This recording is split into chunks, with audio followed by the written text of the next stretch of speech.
Reflection and refraction. Light होता क्या है, इसके पहले हम उसका इंट्रोडक्शन करते हैं।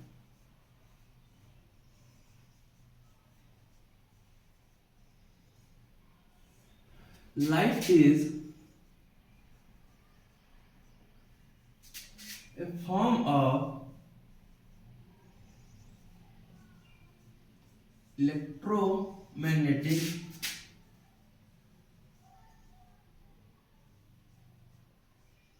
radiation and light is a form of energy। हमने इसको पहले इलेक्ट्रोमैग्नेटिक रेडिएशन कहा, फिर एनर्जी कहा। हम इसको समझाते हैं। लाइट जो होती है इलेक्ट्रोमैग्नेटिक रेडिएशन, हमने इसको पहले रेडिएशन के फॉर्म में देखा कि लाइट रे जो होती है वो हमारे तक एक इलेक्ट्रोमैग्नेटिक वेव के थ्रू आती है। जैसे अभी हम समझाते हैं आपको कि ये जो है एक तरफ होता है इलेक्ट्रिक फील्ड एंड एक तरफ होता है मैग्नेटिक फील्ड। ये क्या होता है, एक तो इलेक्ट्रिक फील्ड की तरफ ऐसे वेव के फॉर्म में आगे बढ़ती रहती है, दूसरी मैग्नेटिक फील्ड की तरफ ऐसे आगे बढ़ती रहती है। इसमें क्या होता है, ये दोनों electric field and magnetic field दोनों एक दूसरे के परपेंडिकुलर होती हैं। जैसे कि हम दिखा सकते हैं, ये एक टाइप के ऐसे 3D, इसमें एक साइड ऐसे ऐसे ऐसे ऐसे चलती चली जा रही है और एक ऐसे ऐसे चलती चली जा रही है, तो एक दूसरे की ये परपेंडिकुलर हो गई। इसमें हम आगे आपको फिर लाइट जो एनर्जी के फॉर्म में देख रहे हैं, एनर्जी के फॉर्म में कैसे देख रहे हैं, ये देख रहे होंगे आप कि ये जो है ये डायरेक्शन ऑफ लाइट मतलब प्रोपोगेशन इस साइड होता है। हम ऐसे ये देख रहे हैं एक 90 डिग्री पे, ये दोनों एक ऐसे बढ़ रही है एक ऐसे बढ़ती है और आगे बढ़ती हुई लाइट एनर्जी के फॉर्म में चली जा रही है। ये है हमारी इलेक्ट्रिक फील्ड।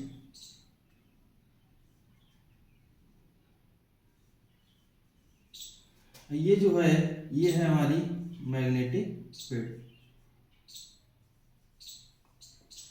ये जो है ये डायरेक्शन ऑफ लाइट मतलब propagation of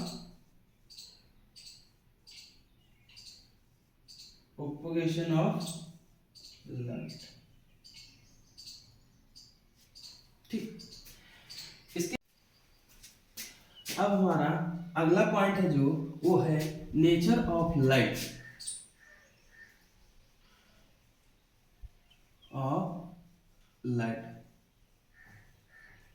Nature of light according to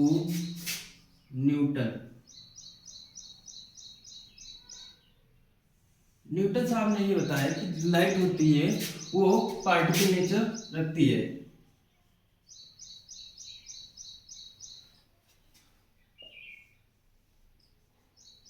nature and फिर उसके बाद आते हैं हाइगेन साहब। हाइगेन साहब ने बताया जो लाइट होती है वो वेव फॉर्म में होती है जिसका स्पीड 3 × 10⁸ मीटर पर सेकेंड। फिर आता है हमारा क्वांटम थ्योरी।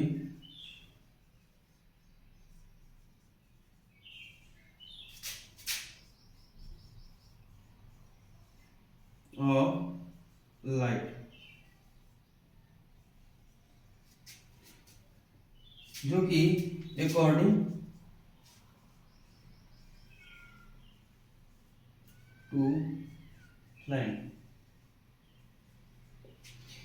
साहब ने इसका लाइट का क्वांटम थ्योरी दी थी, जो कि लाइट जो होती है वो छोटे छोटे क्वांटा के रूप में आगे बढ़ती है। तो एवरी क्वांटा कैरीज एनर्जी, वो क्या होती है, E equal to h nu, h nu where h जो है वो फ्लाइंग कांस्टेंट है,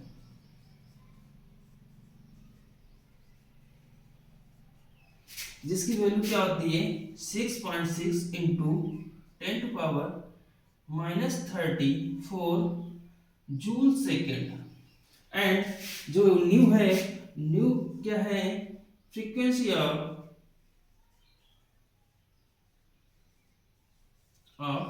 लाइट। एंड नंबर जो है वो क्या है, लाइट जो होती है डुअल नेचर, डी ब्रोगली ने बताया कि लाइट जो होती है वो डुअल नेचर रखती है।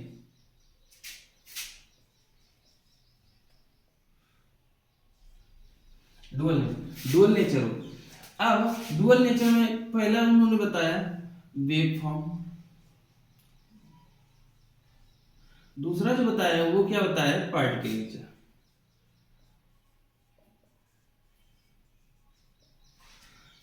हमने अभी तक पढ़ा कि लाइट जो है उसका नेचर क्या होता है। पहला तो हमने पढ़ा था कि लाइट जो होती है पार्टिकल फॉर्म में होती है, ठीक है, जो कि न्यूटन साहब ने बताया था। फिर उसके बाद हाइगेंस ने बताया लाइट जो है वो वेव फॉर्म में आगे ट्रेवल करती है, जिसकी स्पीड होती है 3 × 10⁸ मीटर पर सेकेंड।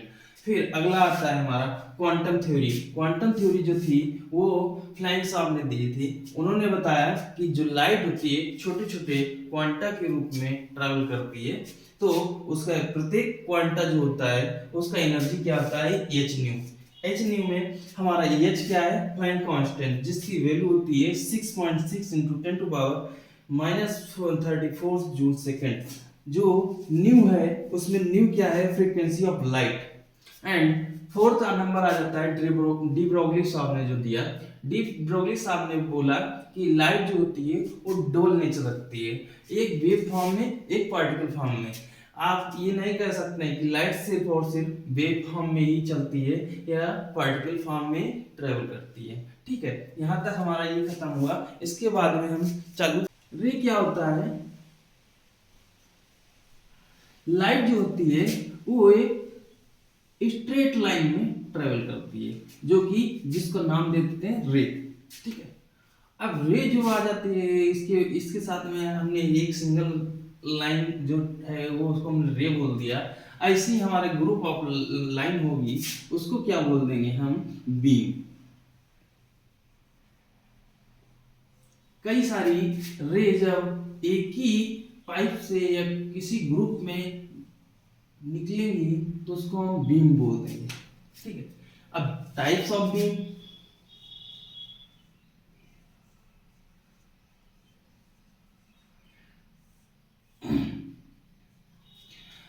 बीम भी 3 टाइप की होती है। एक जो हमारी ये दिख रहे हैं सामने, ठीक है, और दूसरी होती है जो ये ये ये ये क्या हो रही है, डाइवर्ट हो रही है, तो इसको हम नाम देते हैं डाइवर्जन बीम, ठीक है। ये ग्रुप एक निकल रहा है यहां से, जो कि ये फैल जा रहा है तो इसको हम डाइवर्जन बीम बोल देंगे, डाइवर्ज बीम। अब अगला आता है कन्वर्ज बीम। ये क्या होता है, सब आके एक जगह पे मिल रही है, तो ये हमारी क्या हो जाएगी, ये आगे ये यहीं पे मिल रही है, तो ये कन्वर्ज बीम हो जाएगी, ठीक। अब इसके बाद में हम आगे पढ़ेंगे अगला पॉइंट है हमारा reflection.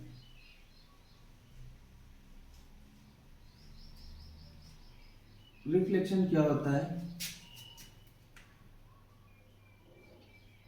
The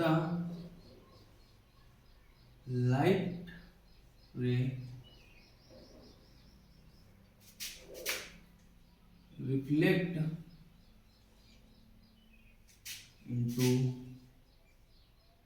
same medium, then the phenomena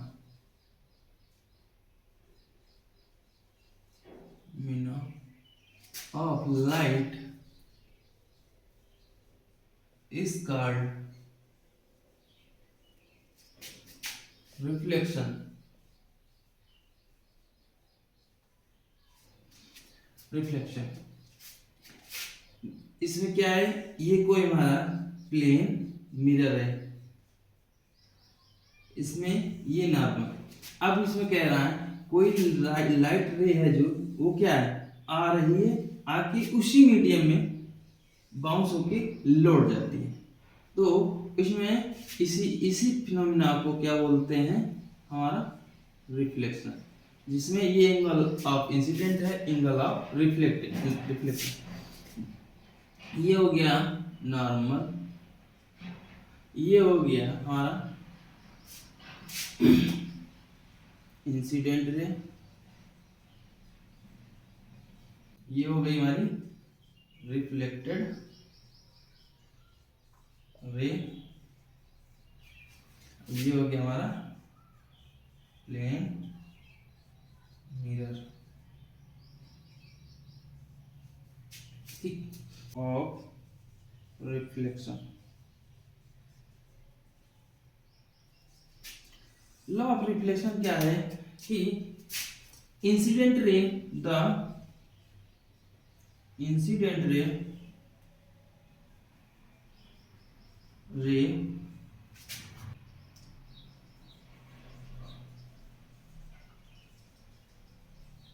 and normal lies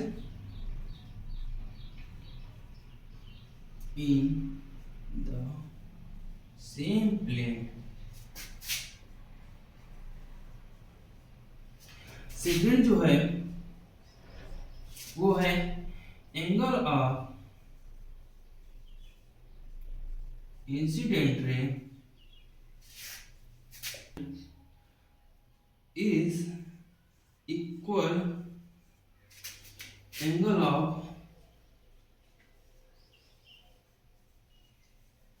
reflection।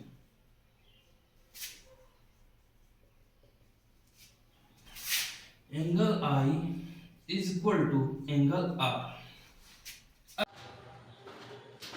हम रिफ्लेक्शन के ऊपर प्रॉब्लम करने जा रहे हैं, जो कि क्या है, कोई भी दो मिरर लिए जो एक दूसरे के क्या है परपेंडिकुलर रख दिए।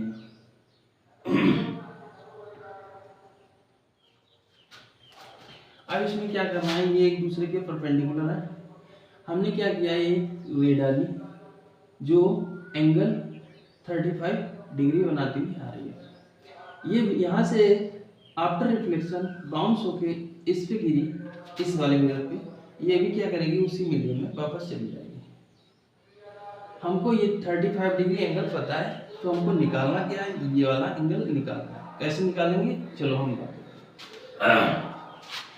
हमने आपको शुरू में पढ़ाया है कि angle I equal to angle R होता है। देखो यहाँ पे क्या है, एंगल I जो है 35, तो एंगल R जो होगा वो भी 35 हो जाएगा। इसके बाद में ये एंगल ये 90 डिग्री होगा, तो इसमें से 90 में से 35 निकल जाएगा, तो हमारा ये कितना हो जाए 55 ये है 90, ये एंगल निकाल लेंगे तो हम आसानी से ही निकाल लेंगे। अब ये हम कैसे निकालें, तो एंगल होता है उसके तीनों एंगलों का सम होता है जो वो 180 होता है। अब इसमें से 90 और 55 निकल गया, तो कितना हमारा बचा, ये 35 बचा। अब जब 35 ये बचा तो हमारा ये कितना हो जाएगा, 90 में से 35 निकल गया तो 55 जब एंगल I 55 हो गया तो एंगल R भी हमारा 55 हो जाएगा। तब then answer is 55 degree. Okay, अब हम पढ़ते हैं types of reflection. Types of reflection क्या होते हैं? और reflection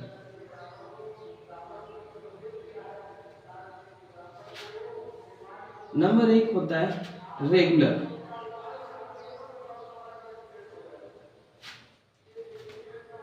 reflection and number second होता है हमारा इरेगुलर रिफ्लेक्शन। इरेगुलर रिफ्लेक्शन, अब हम इन दोनों को समझाते हैं। रेगुलर रिफ्लेक्शन में क्या होता है कि जब हमारा कोई स्मूथ सरफेस होता है तो उसमें क्या होता है कि ये रे आई और उसी मीडियम में वापस हो जाती है। ये कोई रे जा रही है, इधर वापस हो जाती है। ये कोई रे आई, इधर ही मीडियम में वापस हो गई। ये होता है हमारा रेगुलर रिफ्लेक्शन। रेगुलर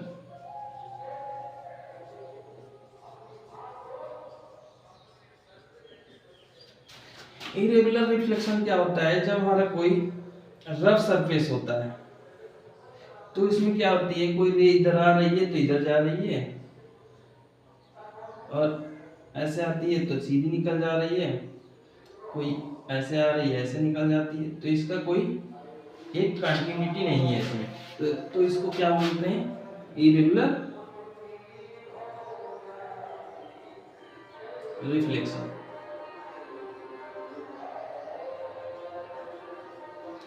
ठीक है, अब आते हैं हम इसके बाद पढ़ा रहे हैं आपको प्लेन मिरर के थ्रू कैसे इमेज बनती है। तो मान लीजिए कि ये हमारा प्लेन मिरर है। प्लेन मिरर, अब हम क्या कर रहे हैं, यहाँ पे लेते हैं कोई पॉइंट ऑब्जेक्ट। पॉइंट ऑब्जेक्ट ये क्या करेगा कि ये एक इस साइड में मैंने डाल दी रे और एक इस साइड में। किसी भी ऑब्जेक्ट की इमेज बनाने के लिए कम से कम हमको 2 रे चाहिए। तो ये क्या करेगी, यहाँ पे आके रिफ्लेक्ट करेगी, ये ऐसे निकल जाएगी। यहाँ पे हमारा angle I equal to angle R वाला रूल लग जाएगा। ऐसे ही क्या करेंगे, इधर भी हो जाएगा। ये जहाँ पे जाके हमको मिलेगी, जाके दोनों रे जहाँ पे मिल जाएंगे आके, वहीं पे हमारा क्या बन जाएगा, पॉइंट ऑब्जेक्ट की पॉइंट इमेज मिल जाएगी।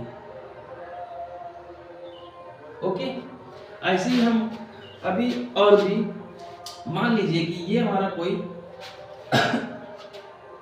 ऑब्जेक्ट है, ये मिरर हो गया।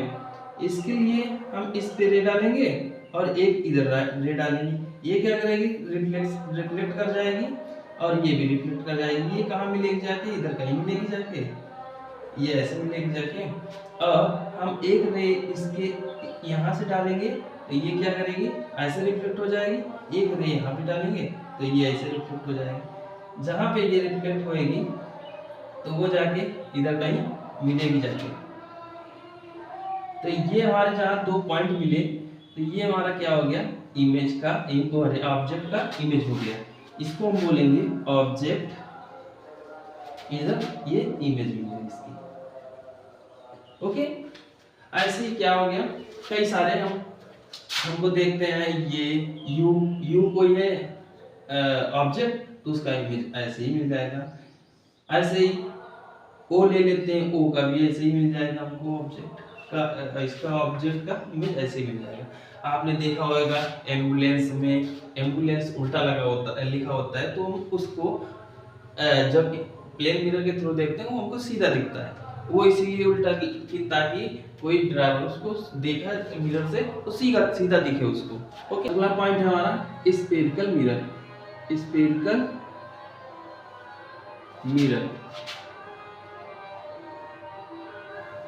स्फेरिकल मिरर होता क्या है, सबसे पहले हम ये जानेंगे। स्फेरिकल मिरर एक स्फीयर का छोटा सा पार्ट होता है। जैसे कि हम ये स्फीयर ले रहे हैं, हमने क्या किया, इसको यहाँ से काट लिया।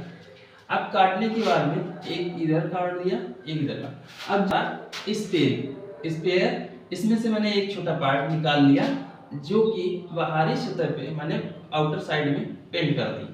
अब यहाँ से जैसे कि हम बाहरी पार्ट काट लेते हैं, तो उसमें से क्या है, एक ये पार्ट मैंने निकाल लिया इधर, ये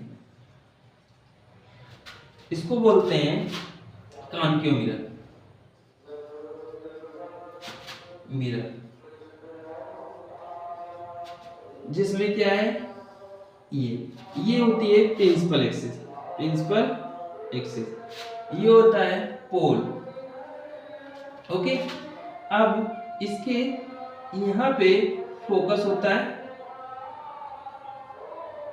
ठीक, यहाँ पे होती है रेडियस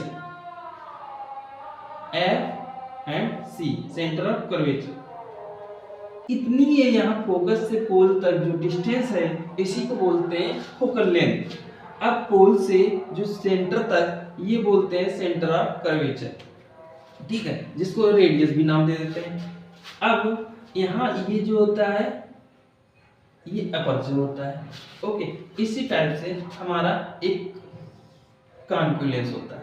कॉन्केव लेंस में क्या होता है, ये इधर से ये प्रिंसिपल एक्सिस हो गई, इसमें ये क्या होता है, इस साइड में फोकस होता है, यहाँ पे आर रेडियस होती है, इधर ये अपर्चर हो गया। ओके, अब ये कॉन्वेक्स मिरर। ओके, हमने सेंटर इसका क्या किया है, एक स्फेरिकल मिरर का एक पार्ट निकाल लिया, जिसमें एक अंदर साइड में मैंने पेंट की, एक बाहर साइड में पेंट की। ये वाला पार्ट कॉन्वेक्स बन जाता है, ये वाला पार्ट कॉन्केव बन जाता है, जिसमें ये जो होती है हमारा पोल होता है, पोल ये हो गया, उसके बाद में ये फोकस हो गया यहाँ, और ये हो गया हमारा सेंटर ऑफ कर्वेचर। अब इसमें देखते हैं, ये जो इतनी लेंथ होती है पोल से फोकस तक का डिस्टेंस, उसको बोलते हैं फोकल लेंथ। एंड यहाँ पोल से सेंटर ऑफ कर्वेचर तक का जो लेंथ होता है, उसको बोलते हैं रेडियस ऑफ कर्वेचर। ये हमारी पूरी प्रिंसिपल एक्सिस होती है, ये अपर्चर होता है, जिसको नाम दे देते हैं एन। ओके,